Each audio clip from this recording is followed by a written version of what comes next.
안녕하세요, 브루스입니다. 오늘은 예전에 하다가 잠시 중단을 했었던 조던 피터슨 교수의 12가지 인생의 법칙, 제가 아마 법칙 7까지 했었을 거예요. 법칙 8부터 다시 계속해서 소개를 드리도록 하겠습니다. 법칙 8은 진실만을 말하라, 아니면 적어도 거짓말만큼은 하지 말아라. Tell the truth or at least don't lie 입니다. 우리가 거짓말이 나쁘다는 것은 누구나 다 잘 알 거예요. 그럼에도 불구하고 내가 살면서 거짓말을 한 번도 해본 적이 없다, 이렇게 말하는 사람이 있다면 그것도 거짓말일 겁니다. 여러분 잘 아시는 미드 닥터 하우스에서 닥터 하우스도 everybody lies란 말을 끊임없이 많이 했죠. 기본적으로 우리가 살아가면서 맞닥뜨리는 수많은 상황들, 그런 수많은 상황들을 우리가 직면을 하면서 거짓말에 대한 유혹은 끊임없이 있거든요. 그 유혹을 뿌리치기가 쉽지가 않죠. 게다가 가치 판단이 좀 하기 어려운 어떤 특수한 상황이 있을 수도 있고 선의의 거짓말이라는 것도 있을 수 있고, 하여튼 굉장히 복잡한 문제가 거짓말이라는 이슈인 것 같아요. 그런 수많은 거짓말의 패턴 중에서 조던 피터슨 교수의 법칙 8은 자기 내면에서 일어난 이런 거짓말들, 그러니까 자기가 자기 자신에게 하는 거짓말, 그런 것에 대한 문제를 제기하고 조언을 주게 됩니다. 타인에게 하는 거짓말도 사실은 자기 자신에게 하는 거짓말에서 시작이 되는 거거든요. 왜?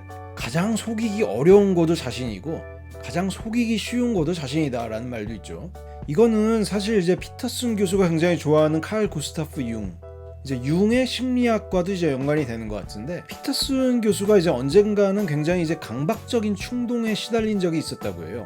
그때 자기가 자기 자신에 대해서 너무 모른다, 이런 점을 좀 깨달았다고 합니다. 자기, 자아, 내면의 그림자, 이런 게 융의 심리학 분야 그런 영역인데요. 그런 요소들을 찾아가는 과정 속에서 진정한 자신을 알게 되는 거죠. 피터슨 교수는 그 강박적인 충동을 겪은 그 시점에서 자기 자신의 행동을 스스로 관찰하기 시작했다고 해요. 자기 자신을 관찰하면서 깨달았던 게 자기가 하는 말의 대부분들이 자기 내면의 진실을 말하고 있지 않다, 이런 점을 좀 깨달았다고 해요. 그러니까 자기 자신이 하고 있는 말들이 어떤 이유가 됐던 간에 어떤 크든지 작든지 거짓말들이 굉장히 많았다는 거예요. 그러니까 이유로 치면 논쟁에 이기기 위해서, 원하는 것을 얻으려고, 그리고 주변 사람들한테 좋은 인상을 주기 위해서 그런 등등의 이유로 그런 거짓말들을 하고 있었다고 해요. 진실이 아닌.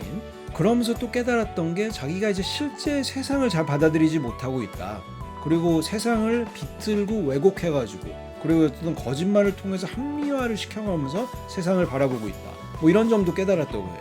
그의 이런 경험들이 이 법칙 8이 나오게 된 배경 같은데요. 피터슨 교수는 그런 경험을 겪은 이후부터는 자기 양심에 어긋나지 않는 것만 말하려고 노력을 했다고 합니다. 진실을 말하는 습관을 들이기 시작한 거죠. 적어도 거짓말은 하지 않으려고요. 거짓말이라는 것은 잘 뜯어보면은 정보의 조작이라고 볼 수가 있습니다.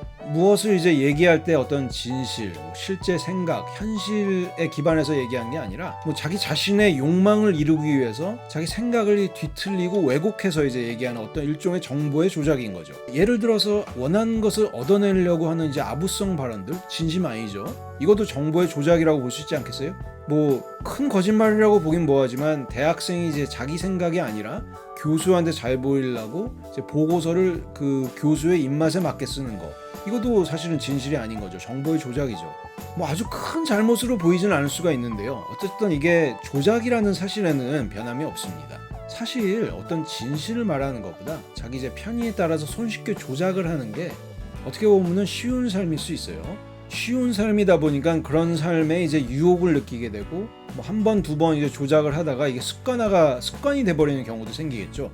그런데 이런 조작 같은 게 삶의 습관이 돼버리면 어떻게 될까요? 피터슨 교수는 그런 삶은 결국 뒤틀린 욕망에 사로잡힌다고 합니다. 그래서 어떤 옳지 않은 목표를 세우게 되고, 그 목표를 이루기 위해서 말과 행동을 정교하게 조작하기 시작하는 거죠. 자신이 익숙한 대로요. 이렇게 되면은 나 스스로도 망가지겠지만 누군가 다른 사람도 그 거짓과 조작의 희생양이 되어버립니다. 나의 어떤 뒤틀린 욕망을 이루기 위한 희생양이요. 예를 들어서 이데올로기적 신념 강요, 억지로 유능해 보이기, 다른 사람 공 가로채기, 모두의 호감 얻기, 반사회적 세계관의 합리화, 알면서 모른 척하기, 약한 척하기, 모든 잘못을 자신의 자녀에게 돌리기, 등과 같은 것들이 있겠죠. 요즘 떠들썩한 그 누가 좀 생각이 나네요. 그리고 이런 거짓말과 조작을 하면서 같이 출현하는 게 있는데요. 바로 합리성이라는 요소입니다. 정당화를 하다 보면은 자기 나름의 이유를 만들어가고 그런 합리화를 하게 되죠. 그런 합리성도 이제 커다란 위험이 존재한다고 하는데요. 뒤틀린 욕망을 가지고 조작을 계속 하다 보면 합리화 능력도 올라가겠죠. 그렇게 해서 이제 늘어가는 합리화 능력은 자만심으로 변할 수가 있어요. 내가 아는 것은 무조건 옳다. 그러니까 모두가 알아야 한다. 뭐 그런 식으로요. 그런 자만심 기반의 것들은 어떤 애착이 생기게 되고 애착이 생기게 되면 그것을 절대적인 것으로 만들고 싶어 하죠. 그런 사람들은 이제 자기만의 유토피아를 설정해 놓고 그 이제 유토피아를 실현하겠다면서 삶을 왜곡해 나갑니다. 작게 예를 들어가지고 진보주의자를 꿈꾸던 어떤 대학생이 시대 유행에 따라가지고 이제 권위주의를 혐오하면서 이제 어떤 상상 속의 풍차를 이제 무너뜨리겠다면서 20년을 분노 속에서 사는 것을 피터슨 교수는 본 적이 있다고 해요. 무려 20년을 뒤틀린 분노 속에서 산 거죠. 세상을 잘 알지도 못할 때 그런 세워놓은 목표를 가지고요. 한국의 386 세대 아니 586 세대만 그런 줄 알았는데 피터슨 교수의 이제 캐나다도 그런 부류들이 있는 모양입니다. 아무튼 그런 식으로 자기의 생각을 절대적인 것으로 만들려고 하는 그런 욕망은 제가 예전에 이제 극단에 대해서라는 영상에서 말씀드린 것처럼 어떤 자기가 틀릴 수 있는 가능성은 외면을 하고 있는 겁니다. 그러면 이제 극단으로 치닫는 거죠. 사실 절대적이라는 그 용어 자체가 극단적이긴 해요. 우리가 또 이런 거짓말도 생각해 봐야 될 거예요. 의도적인 무시. 별거 아니라고 생각할 수도 있을 것 같아요. 회피 같은 건데. 그런데 조던 피터슨 교수는 이제 이 의도적인 무시라는 게 이제 최악의 거짓말이 될 수도 있다고 말을 합니다. 아주 교묘하게 이루어지고 또 합리화가 된다고 해요. 일부러 거부하는 거고, 예를 들어서 문 두드리는 소리가 났어요. 근데 밖에 누가 있다는 그 사실을 인정하지 않는 겁니다. 방 안에 덩치 큰 고릴라가 있고 카페트 밑에 이제 코끼리가 있고 벽장 속에는 해골이 있는데 그거를 그냥 외면을 하는 거예요. 없는 것처럼 모른 척하는 겁니다. 현실을 받아들이지 못하고 직시하지 못하는 거죠. 회피하는 거죠. 그냥 자신을 이제 똑똑하고 합리적이라고 자부하는 사람들도 이런 문제에 쉽게 빠지곤 합니다. 자기의 어떤 실수나 오류를 이제 무시하고 싶은 유혹에 빠지는 거죠. 철학자 이제 키르케고르 이제 실존주의 철학자인데요. 키르케고르는 이런 것을 이제 비본래적, inauthentic이라고 이제 개념을 정립을 했습니다. 그러니까 내가 원하는 것이 이루어졌는가? 아니다. 그 이유는 내 목표와 방법이 잘못됐기 때문이다. 아직도 내가 배워야 할 것이 많다는 뜻이다. 라는 것을 이제 본래적 목소리라고 한다면은 내가 원하는 것이 이루어졌는가? 아니다. 그 이유는 세상이 불공정하고 사람들이 내 멍청해서 내 의도를 이해를 못하고 그들이 나를 시기 질투하기 때문이다. 내 잘못이 아니라 다 다른 사람과 환경 탓이다. 라는 식의 이제 인식들이 이제 비본래적 목소리라는 겁니다. 비본래적인 것은 또 어떤 응징이나 보복의 심리로 이어질 수가 있겠죠. 자기는 잘못이 없고 다 다른 사람들이 잘못한 거니까 억울하겠죠. 그래서 어떤 복수 같은 것을 정당화하게 됩니다. 그런 어떤 비본래적 목소리, 이거 다 사실 다 거짓말이에요. 정보를 조작한 거고 스스로를 속이는 거예요. 이런 어떤 기만과 부정, 거짓된 삶, 끊임없는 어떤 정당화 같은 것들이 이제 잔혹한 독재자들을 이제 양성해낸 거죠. 유토피아를 만들겠다면서 이제 사람들을 잔혹하게 억압하고 이제 목숨을 빼앗은 스탈린이나 마오쩌둥이나 히틀러 같은 사람들 다 그런 케이스겠죠. 유토피아를 만들겠다면서 지옥을 만든 케이스들입니다.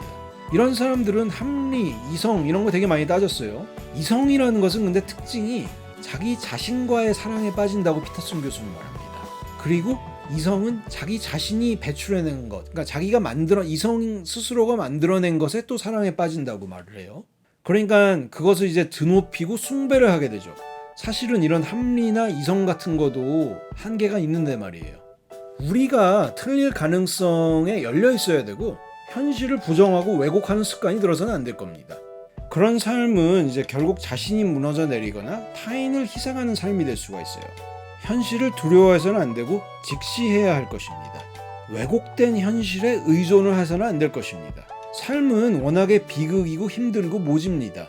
그래서 현실 그리고 어떤 진실에 맞춰서 살다 보면 어떤 삶에는 모순이나 갈등이나 극복해야 될 어떤 도전이 있게 마련이죠. 그게 사실은 더 자연스러운 것입니다. 책임감 있는 어떤 인간으로 커가려면 그런 갈등이나 모순이나 도전을 스스로 극복해 나가야 되는 거죠. 작은 것부터요. 별것 아닌 아주 작은 거짓말을 하고 싶은 그런 유혹 하나 이겨내는 것도 작은 성장입니다. 이런 작은 성장도 과소평가해서는 안 될 겁니다. 큰 거짓말을 하기까지는 작은 거짓말들을 하는 이런 습관이 쌓여가지고 이제 큰 거짓말을 하게 되는 거 아니겠어요? 처음에는 하나의 작은 거짓으로 시작하게 돼요, 보통. 그 작은 거짓을 뒷받침하려고 또 작은 거짓이 계속되고, 그런 거짓말에서 비롯된 어떤 부끄러움이 있겠죠. 그 부끄러움을 덮기 위해 가지고 생각의 흐름을 왜곡하고, 그 이제 또 왜곡된 생각의 결과를 감추기 위해서 더 많은 거짓말이 동원이 됩니다. 그러면서 이제 필요할 때마다 거짓말을 해가지고 거짓말은 습관이 되어가는 거죠. 이런 이제 패턴이 한 사람의 어떤 무의식적인 믿음이나 행동으로 이어진다면 정말로 최악이겠죠. 또 그런 거짓말이 성공을 거두면은 어떤 교만과 우월 의식이 또 따라오게 됩니다. 나만 제외하고는 다 이제 모든 사람은 멍청하다, 뭐 이런 식의 어떤 교만과 우월 의식이요. 모두가 어리석어가지고 나한테는 속고 나는 원하면 뭐든지 해낼 수 있다, 뭐 이런 식으로요. 잔악한 선동가이자 독재자 히틀러가 어떤 말을 했는지 아십니까? 큰 거짓말은 언제나 강한 신뢰를 얻는다. 대다수 국민은 의식과 의지의 차원보다 감성의 차원에서 더 쉽게 유혹되기 때문이다. 국민은 지극히 단순해서 작은 거짓말보다 큰 거짓말에 더 잘 속는다.